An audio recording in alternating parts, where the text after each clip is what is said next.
একটা আমাদের চার্জ করে ফেলেছেন আর এখান থেকে দাদা টেকডাউনটা করছেন বিটিভি এই মোমেন্টে এসে ধসে পড়লেন জিহাদ last match from BTV 1 versus 2 versus 1 situation এখান থেকে কোন টিমের শেষ পর্যন্ত ফুয়েটা তোলবার কিক জাম আপের ডাউন থেকে বাইরে উঠে আছেন আর বিটিভি এই মোমেন্টে এসে ধসে পড়লেন জিহাদ last match from BTV 1 versus 2 versus 1 situation এখান থেকে কোন টিমের শেষ পর্যন্ত ফুয়েটা তোলবার কিক টিম টিডি ভার্সেস টিম 6 একটা ক্ল্যাশ দূর থেকে কিংডমকে স্নাইপার কানেকশন করবেন দাদা তার স্নাইপারের ঝলক দেখানোর জন্য প্রস্তুত ট্রন রাস্তা করছেন আর এই জায়গাতে এই ট্রোগন এম10 হাতে কিন্তু প্রস্তুত থাকবেন ভালো একটা ড্যামেজ ছুড়ে দেওয়ার জন্য ট্রেবলে থ্রো এখান থেকে ড্যামেজটা পেয়ে যেতে পারেন গ্রেনেডের একটা প্রপার ড্যামেজ হয়ে গেলে কিন্তু পুরো টিমটা প্রেসারের মধ্যেই পড়ে যেতে পারেন টিম 6 স্টিল আপার গ্রাউন্ড ধরে কিন্তু বসে আছেন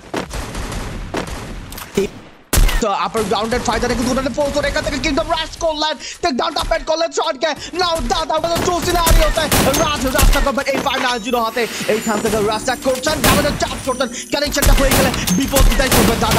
দাদা কানেকশনটা করতে পারবেন বাট নো মোর চান্স রাজ সুযোগটা দিলেন না লাস্ট শটটা কালেক্ট করে ভুয়েটা তুলে নেন নিজের খাতাতে